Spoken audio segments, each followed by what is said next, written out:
incluso me costaba trabajo aceptar la idea de la muerte del Che.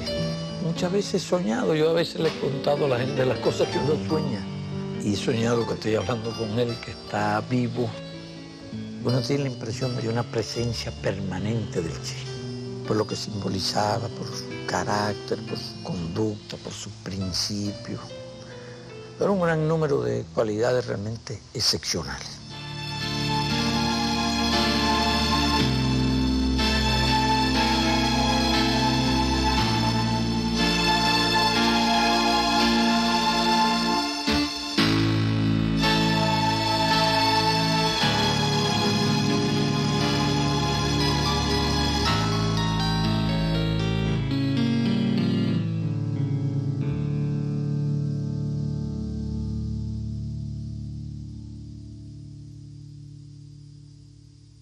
El extraordinario Che, que no era cubano, que era argentino.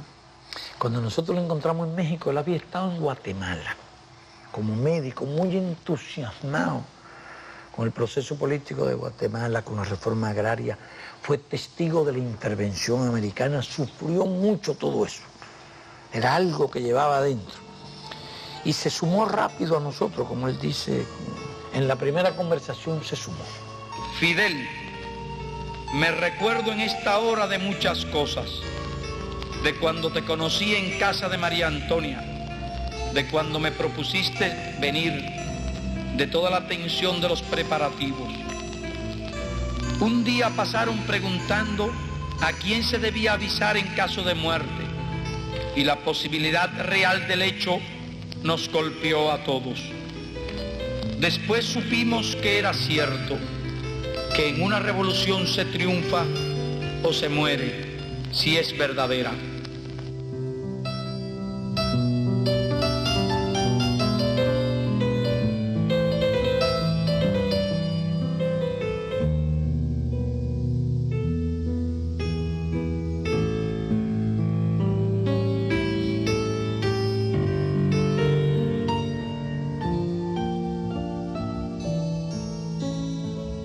Casi toda la semana intentaba subir el Popocatépetl. Nunca llegaba arriba, pero toda la semana lo intentaba. Él padecía de asma, tenía esa limitación por el asma y hacía un esfuerzo heroico por subir ese volcán. Y aunque nunca llegaba arriba, nunca dejó de intentar subir otra vez, que también es un reflejo de su carácter. Era nuestro médico. Con esas limitaciones iba de médico. Nadie imaginaba un soldado, pero nosotros fuimos un intelectual, fue un gran soldado.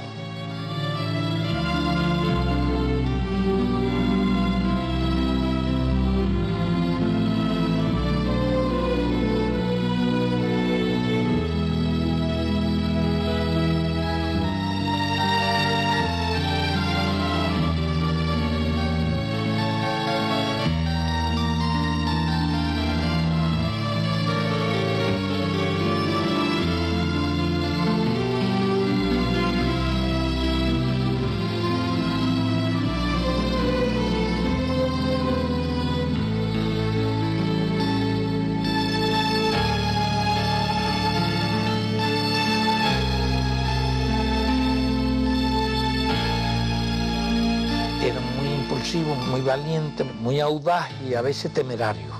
Para cualquier misión el primer voluntario era el Che. Y se ofrecía además para las acciones más difíciles, las proponía en medio de un combate. Es decir, de un desprendimiento, un altruismo total. Esta no era su patria, él se había unido a nosotros y todos los días estaba dispuesto a dar la vida por la revolución. Durante todos los meses, ya son 16 los meses que hemos estado en la Sierra Maestra, han venido periodistas de muchas partes del mundo y se han preocupado de la parte, digamos, anecdótica de esta guerra de guerrilla. Hoy aprovecho la oportunidad de la visita de un periodista cubano para dar al pueblo de Cuba el primer saludo que tengo oportunidad de dar. De un pueblo que he decidido defender, conociendo solamente a través de la acción y del pensamiento de nuestro jefe Fidel Castro.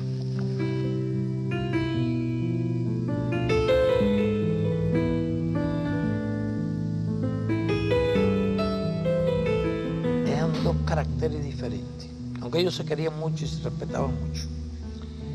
Camilo era muy bromista, siempre riéndose, muy audaz, muy inteligente, menos intelectual que el Che, pero un excelente jefe también, que no le daba oportunidad al enemigo. Era muy valiente, pero no tenía esa característica temeraria que tiene el Che. Se parecía un hombre que iba al encuentro de la muerte.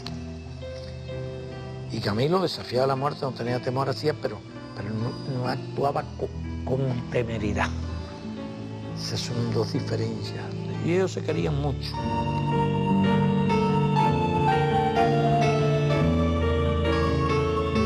Yo con los cuadros los iba empleando según la importancia. Cuando un cuadro adquiría más mérito, más experiencia, entonces llevaba cuadros nuevos para que aprendieran y se desarrollaran. Tú no puedes llevar un cuadro en una guerra constantemente acciones peligrosas, porque en un momento u otro pierdes el cuadro. Y nosotros tuvimos que proteger mucho los cuadros, preservarlos, querían hacer cosas. Y yo me asumía la tarea de preservarlo en lo posible y emplearlos en las misiones más importantes. Rotaban mucho los hombres en ese tipo de responsabilidades, y a él, bueno, yo realmente creo que sin esa política el Che no habría terminado, no habría concluido la guerra.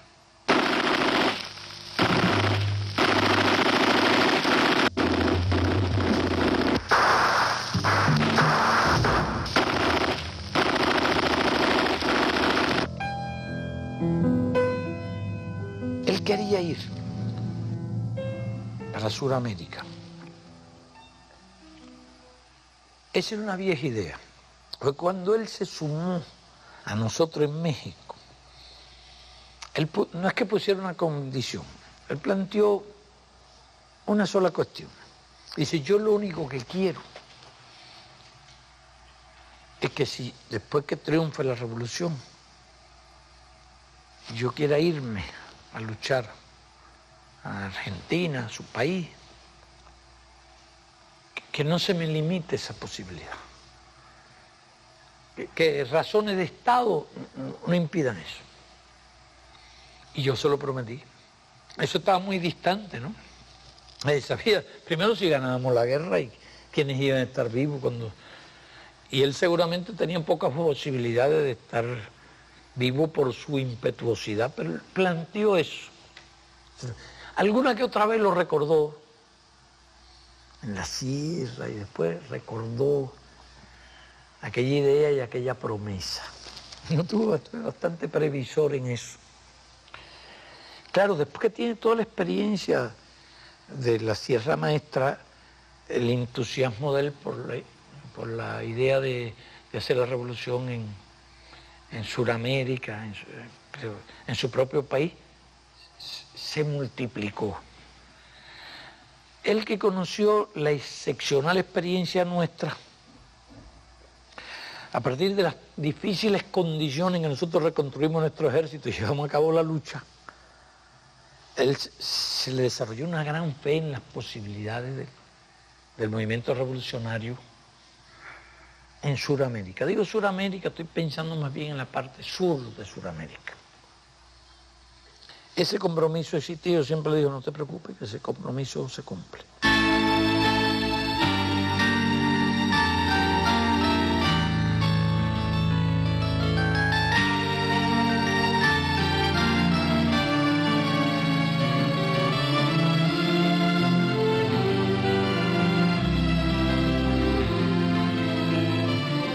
Al triunfo de la revolución había muchas tareas que hacer de todas clases y problemas que resolver de todo tipo. Político, de unión de fuerzas, problemas estatales, problemas de la economía, todo eso.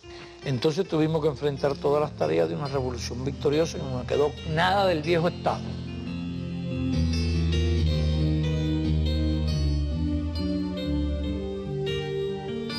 Todavía queda mucho por hacer aquí, como queda mucho por hacer en cada lugar del país.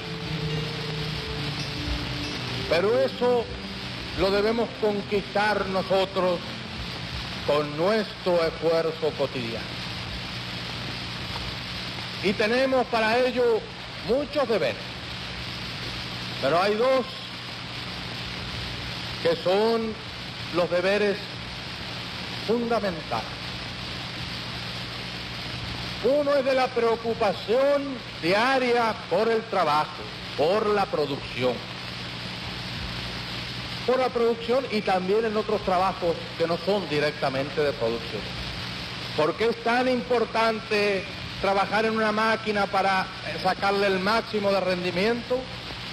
Como atender bien a algún ciudadano que va a cualquiera de las tiendas de nuestras organizaciones especializadas en ello, o de los restaurantes, o para un médico asistir con el mayor amor, el mayor interés a cada uno de los pacientes que le son encomendados. Es decir, la tarea del trabajo debe estar constantemente a la orden del día. Al Che se le asignó la responsabilidad del Ministerio de Industria. Trabajó con gran método, ejerció distintos cargos. Cada vez que hacía falta un hombre serio para un cargo importante, el Che se prestaba para ese trabajo. Se le nombró director del Banco Nacional, en un momento que aquellos técnicos, especialistas en banco, pero inconsistentes políticamente, abandonaron el país y se fueron, se le designó presidente del Banco Nacional. Después se hicieron bromas y anécdotas, que si se había preguntado por un economista, y el Che se ofreció, y dijo, si tú eres economista, yo no, yo soy comunista. Porque empezaba esta lucha dentro del país y los elementos de derecha acusar al Che de comunista y todo ese tipo de cosas. Pero el Che siempre tuvo una gran autoridad. Cada una de las tareas que se le dio la cumplió estrictamente, con brillantez. Trabajó mucho, adquirió su primera experiencia en la industria nacionalizada, en la organización de la producción, en los controles de la producción, en el trabajo voluntario. Fue uno de los pioneros del trabajo voluntario y en casi todas las actividades participó. Era muy consecuente en todo lo que hacía y era ejemplo en todo lo que hacía. El trabajo voluntario es la expresión genuina de la actitud comunista ante el trabajo en una sociedad donde los medios fundamentales de producción son de propiedad social. Es el ejemplo de los hombres que aman la causa de los proletarios y que subordinan a esa causa sus momentos de recreo y de descanso para cumplir abnegadamente con las tareas de la revolución. El trabajo voluntario es una escuela creadora de conciencia. Es el esfuerzo realizado en la sociedad y para la sociedad como aporte individual y colectivo, y va formando esa alta conciencia que nos permite acelerar el proceso del tránsito hacia el comunismo.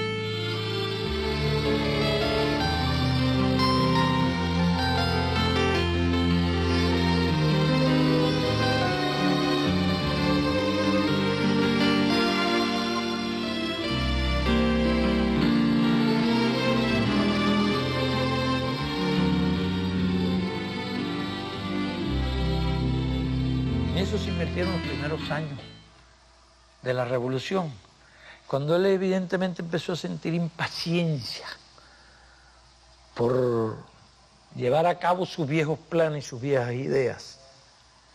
Yo creo que esto influía incluso que pasaba el tiempo. Él sabía que se necesitaban especiales condiciones físicas para todo eso. Se consideraba capaz de hacerlo y en realidad estaba en la plenitud de su capacidad mental, su capacidad física. Tenía muchas ideas, a partir de la propia experiencia que había tenido el país, de lo que debía hacerse. Hoy hay un nuevo espíritu en todo el país. Una nueva alegría reconquistada para todos los cubanos. Y además, la sensación nueva y cada día repetida de ser los forjadores de su propia libertad, de tratar a la libertad como algo propio y conquistado, como algo que se ha ganado con el sudor y con la sangre, con la lucha ininterrumpida, y la satisfacción siempre creciente de que el nombre de Cuba recorre los campos de América y recorre también los campos de otros países del mundo que luchan por su libertad, significando siempre lo mismo: la imagen de lo que se puede conseguir mediante la lucha revolucionaria, la esperanza de un mundo mejor, la imagen por la cual vale la pena arriesgar la vida, sacrificarse hasta la muerte en los campos de batalla de todos los continentes del mundo. Como yo conozco también que las fases iniciales de un proceso como el que quería hacer eran difíciles por nuestra propia experiencia, yo pensaba en la idea de que se podían crearse las mejores condiciones para lo que él pensaba hacer. Y le planteamos que no se impacientara, que hacía falta tiempo, porque él quería llegar desde el primer día a hacerlo todo. Y la estatua que recuerda a Lumumba, hoy destruida pero mañana reconstruida, nos recuerda también en la historia trágica de ese mártir de la revolución del mundo, que no se puede confiar en el imperialismo, pero ni tantito así, nada.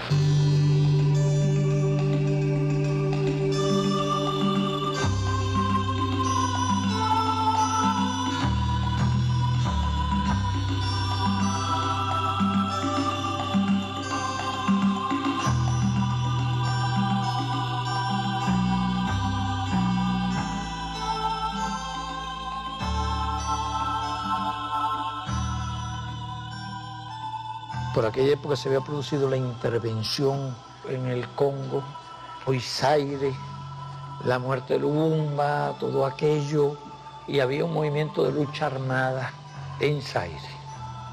El movimiento de revolución nos pidió una ayuda, que le enviáramos instructores combatientes en una misión internacionalista. Entonces yo mismo le sugerí al Che la idea de que había que ganar tiempo, esperar. Él quería desarrollar unos cuadros, desarrollar más la experiencia, y lo hicimos responsable del grupo que fue a ayudar a los revolucionarios allí en el actual Zaire. Fueron alrededor de 100, y allí estuvieron varios meses.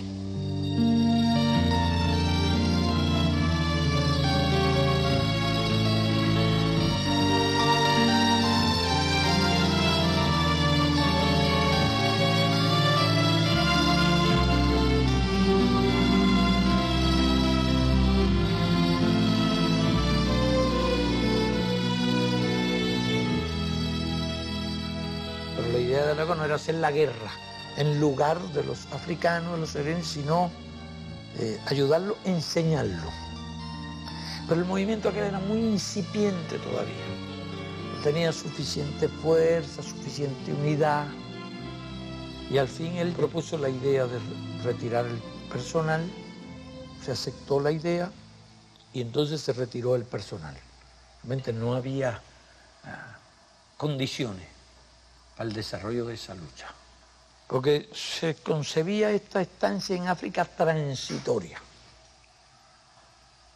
para, como si hubieran creado las condiciones en Sudamérica, viajar a Sudamérica. Durante todo aquel periodo, para nosotros la situación fue muy embarazosa, porque ya él se había despedido, había hecho la carta cuando se fue, y se fue discretamente del país, salió, se puede decir que clandestinamente. Y nosotros guardamos la carta. Eso dio lugar a que se corrieran muchos rumores en aquella época Incluso se levantaron verdaderas calumnias. Hubo quienes hablaron del Che desaparecido, el Che muerto, discrepancias y toda aquella historia. Y nosotros soportamos aquel chaparrón de rumor y de intriga simplemente para no arriesgar la misión que él quería cumplir y el personal con que él quería ir allá. Pero como se termina aquella fase, él está en Tanzania, está ganando tiempo, estuvo en Tanzania, después estuvo en un país socialista de Europa, él no quería regresar, lo que le daba mucha pena, porque ya en un momento determinado resultó inevitable publicar la carta. Pues era muy perjudicial ya toda aquella campaña sin una respuesta y no quedó más alternativa que publicar la carta. Otras tierras del mundo reclaman el concurso de mis modestos esfuerzos. Yo puedo hacer lo que te está negado por tu responsabilidad al frente de Cuba y llegó la hora de separarnos. Sépase que lo hago con una mezcla de alegría y dolor. Aquí dejo lo más puro de mis esperanzas de constructor y lo más querido entre mis seres queridos. Y dejo un pueblo que me admitió como un hijo. Eso lacera una parte de mi espíritu. En los nuevos campos de batalla llevaré la fe que me inculcaste, el espíritu revolucionario de mi pueblo, la sensación de cumplir con el más sagrado de los deberes, luchar contra el imperialismo donde quiera que esté. Esto reconforta y cura con creces cualquier desgarradura. Ya después que se conoció la carta, que era una necesidad política ineludible, él, con ese carácter particular, le costaba mucho la idea de regresar a Cuba después de haberse despedido. Yo lo persuado de que regrese, que es lo más conveniente para todos los fines prácticos de lo que él quería hacer. Y regresa, pero también clandestinamente regresa a Cuba. Y está aquí algunos meses, una zona montañosa, difícil, entrenándose.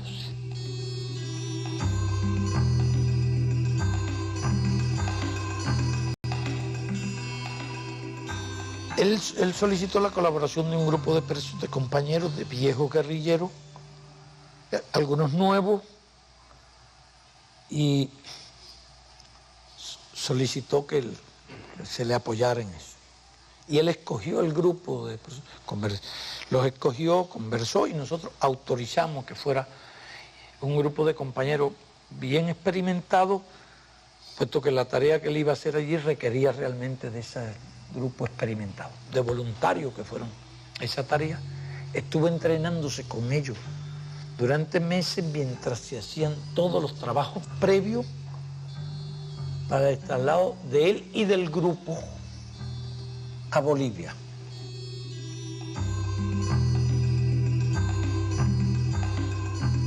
El día que se fue yo hasta incluso hice una broma.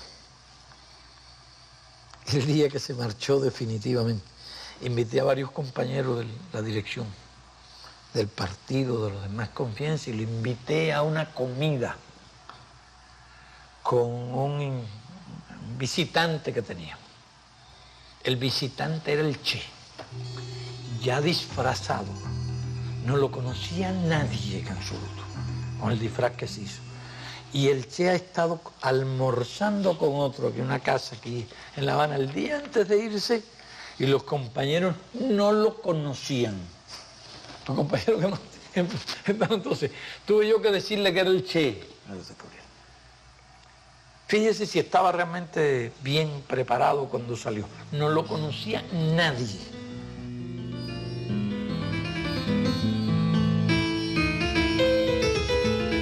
Él había escogido el territorio y había elaborado su plan de lucha. Le interesaba Argentina. Estaba realmente muy inspirado en la idea de hacer la Revolución Argentina, pero en aquella época no había relaciones con nadie. Entonces estos gobiernos incluso se habían unido al de Estados Unidos contra Cuba. Y él en los primeros tiempos había aglutinado un grupo de argentinos, incluso un argentino que había estado como periodista en la Sierra Maestra, Massetti, que después fue fundador de Prensa Latina. Y él lo había captado para sus ideas de lucha en Argentina. Y Massetti, de acuerdo con el Che, trató de organizar un frente allá en el norte de Argentina, por la zona de Salta. Massetti murió en aquellas misiones. El Che era un hombre siempre muy sensible, muy comprometido con todos sus compañeros. El mero hecho de que él hubiera iniciado aquel esfuerzo, aquella lucha, algunos compañeros hubieran dado la vida, era sin duda uno de los factores que influía incluso en su impaciencia para llevar a cabo aquellas ideas. Y entonces ya él había estudiado esa parte, y la importancia que tenía, parece, es que estaba cerca de la frontera con Argentina. Él conocía el carácter del campesino boliviano, muy callado, muy reservado, muy desconfiado. Él sabía que era muy diferente el carácter del cubano, porque él había recorrido incluso después que se graduó en motocicleta, había estado recorriendo. Él estuvo en el Amazonas, en muchos lugares, y tuvo mucho contacto con esas poblaciones, y conocía la tragedia del indio, las características. Él conocía mucho eso y lo sentía. Y más de una vez me explicó y me habló de cómo eran, cómo había que trabajar, y que eso llevaba tiempo, que eso no era fácil. Él estaba consciente de las dificultades de la tarea que tenía allí. Pero ¿qué pasa? Que había vivido nuestra experiencia, nuestra casi increíble experiencia. Después de los primeros reveses, como un grupo tan pequeño se reorganiza, lleva a cabo la lucha en condiciones muy difíciles, y él tenía una fe ciega en ese tipo de lucha y en esas posibilidades, más aún cuando ya tenía aquella enorme experiencia. Y él escogió el territorio, escogió el lugar. Yo diría que en ciencia no había equivocación en eso.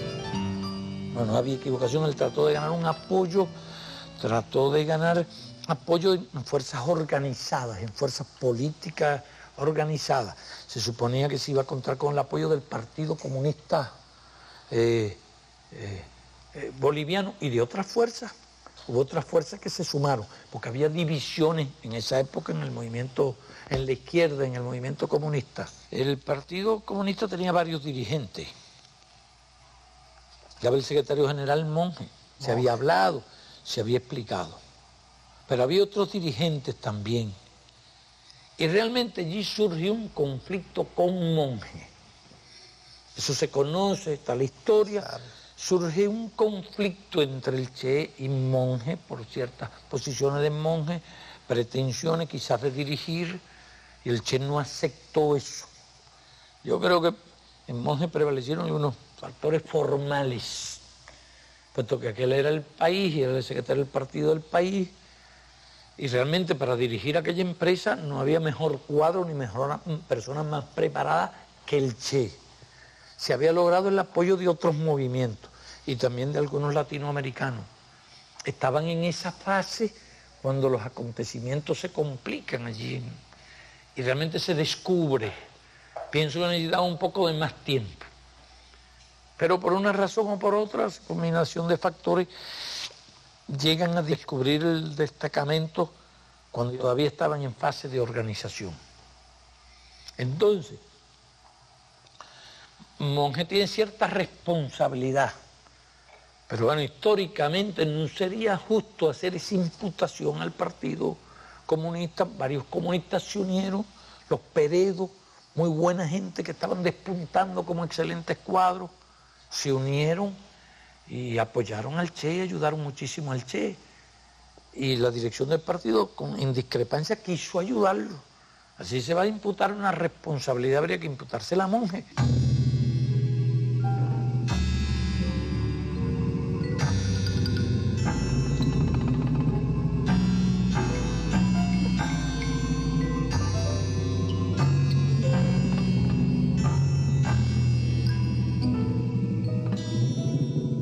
El ejército llega a percibir que hay algo extraño, pero esto coincide con otra circunstancia. El Che inicia una incursión con un fuerte destacamento para hacer una exploración del terreno y un amplio recorrido por aquella zona.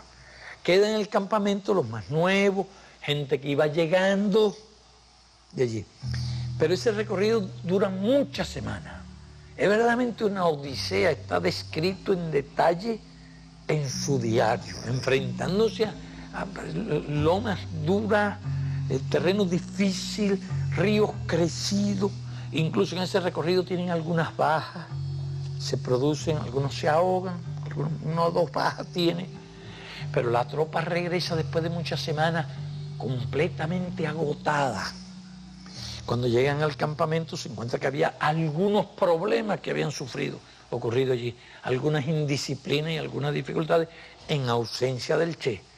Pero lo peor es que cuando la tropa llega desgastada, algunos enfermos, no tiene tiempo de recuperarse, porque en breves días se producen las exploraciones del ejército, los primeros combates, en que realmente ellos no tuvieron ninguna baja, la experiencia que tenían en las emboscadas que hicieron con pocos hombres, capturaron armas, infligieron un golpe fuerte en aquellos días.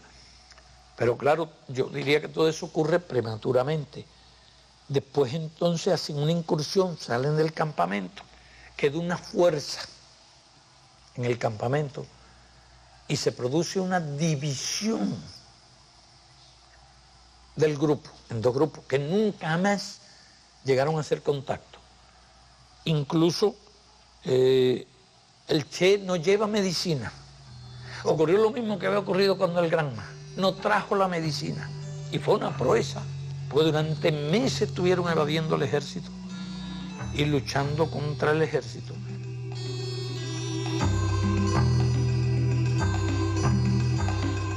Él tenía confianza en la posibilidad de la lucha irregular. Él lo sabía. Y en esas circunstancias, la guerrilla depende de sí misma. No puede ni esperar ni recibir apoyo exterior, que es prácticamente imposible. Eso no era posible. Y la ayuda de tipo clandestina, toda la red había sido desbaratada. Eso en ese momento dependía de la acción de ellos.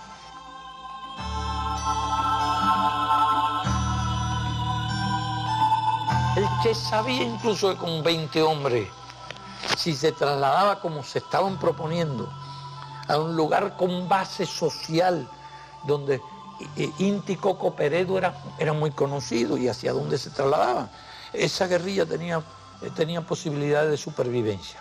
Él lo sabía y se encaminaba en esa dirección, pero la descripción de todo lo que ocurrió, no solo por su diario, sino por las descripciones del ejército boliviano, es impresionante la proeza que hicieron, la cantidad de combates que libraron contra el ejército y lo que hicieron. Es una verdadera epopeya.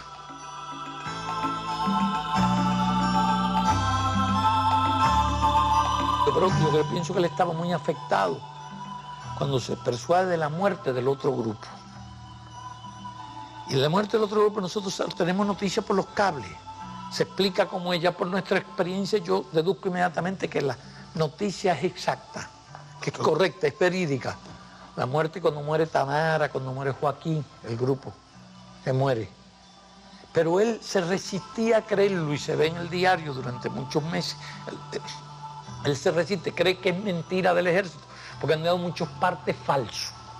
Cuando ya se convence, se persuade que no existe, que no lo encuentra, es cuando él emprende una marcha a la búsqueda de una base social, cuando ya tiene algunos cuadros bolivianos buenos. Y era correcto y tenía posibilidad de supervivencia. ¿Cuánto influyó en su ánimo la muerte de aquellos compañeros? Yo creo que actuó con cierta temeridad, porque le iban por un camino. En un momento se para en un alto y dice: vamos precedidos por Radio Bemba. Es decir, todos los vecinos lo estaban esperando.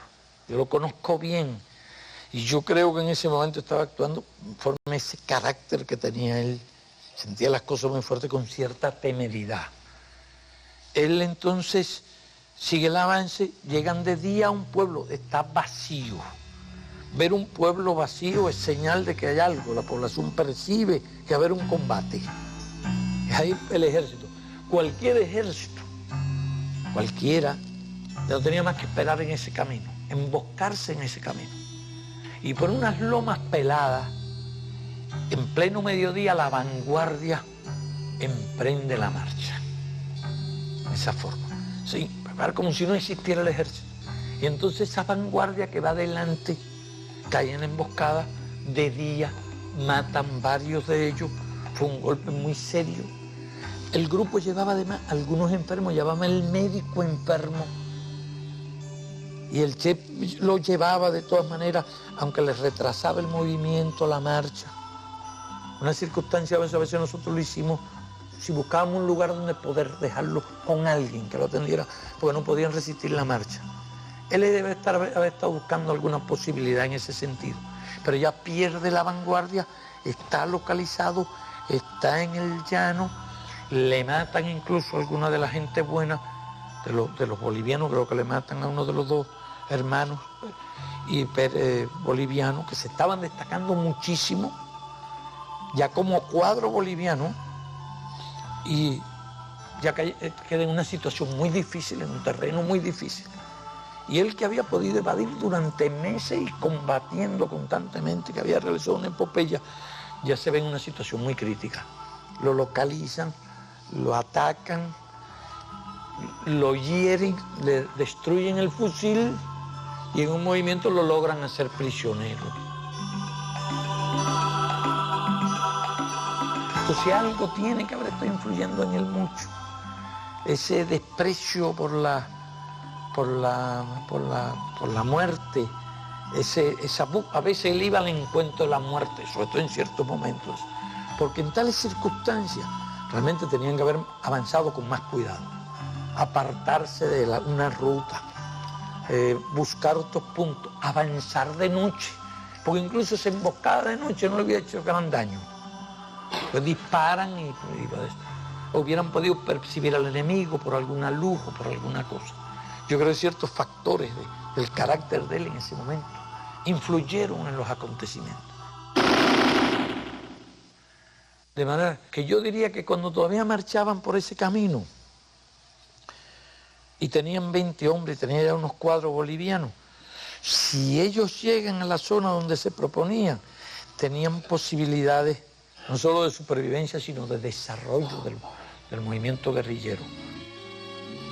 Ahora esta masa anónima, esta América de color, sombría, taciturna, que canta en todo el continente con una misma tristeza y desengaño, ahora esta masa es la que empieza a entrar definitivamente en su propia historia, la empieza a escribir con su sangre, la empieza a sufrir y a morir, porque ahora por los campos y las montañas de América, por las faldas de sus sierras, por sus llanuras y sus selvas, entre la soledad o el tráfico de las ciudades, en las costas de los grandes océanos y ríos, se empieza a estremecer este mundo lleno de corazones, con los puños calientes de deseo de morir por lo suyo, de conquistar sus derechos, casi 500 años burlados por unos y por otros.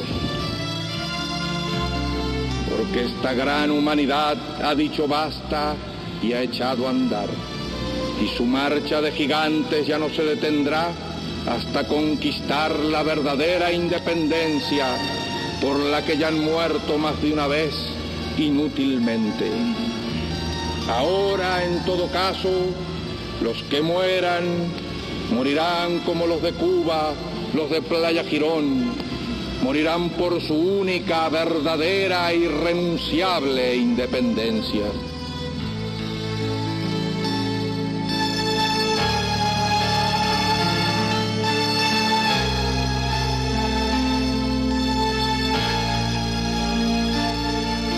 Creíamos en lo que estaba haciendo y creíamos que podía ser lo que se proponía.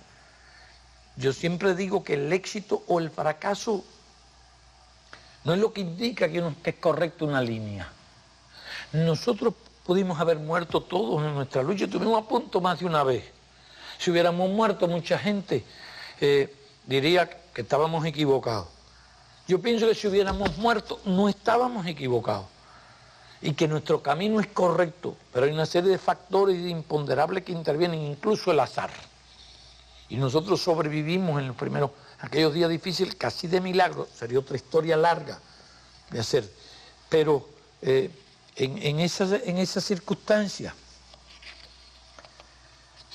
no se puede decir que el éxito sea la medida de la justeza de una línea. Determinados factores indujeron, pero yo no cuestiono la justeza de la línea del Che.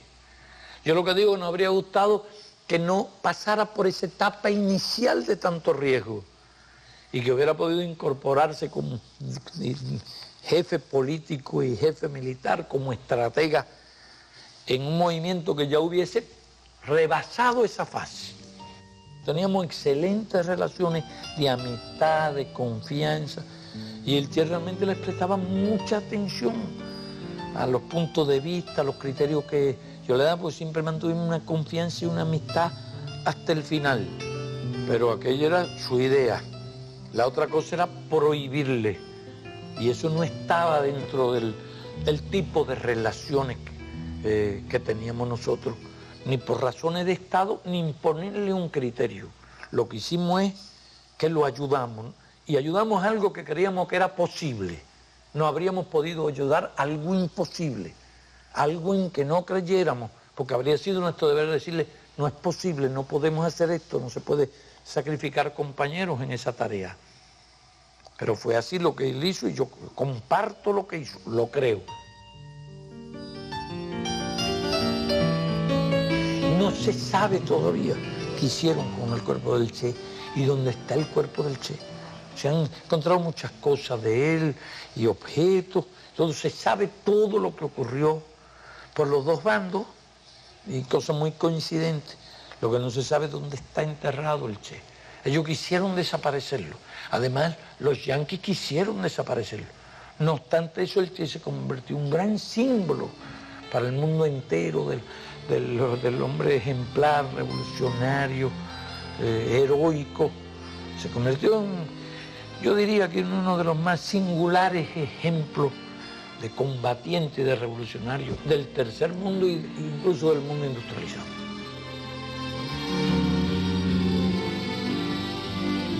Si queremos expresar cómo aspiramos que sean nuestros combatientes revolucionarios, nuestros militantes, nuestros hombres, debemos decir sin vacilación de ninguna índole que sean como el Che.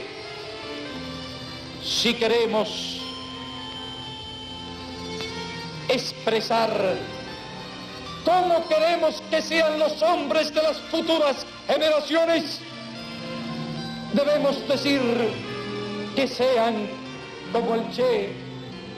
Si queremos decir cómo deseamos que se eduquen nuestros niños, debemos decir sin vacilación, queremos que se eduquen en el espíritu del Che. Si queremos un modelo de hombre que no pertenece a este tiempo, un modelo de hombre que pertenece a los tiempos futuros, de corazón digo que ese modelo, sin una sola mancha en su conducta, sin una sola mancha en su actitud, sin una sola mancha en su actuación, ese modelo es el Che. Si queremos saber cómo deseamos que sean nuestros hijos, debemos decir con todo el corazón de vehementes revolucionarios, queremos que sean como el Che.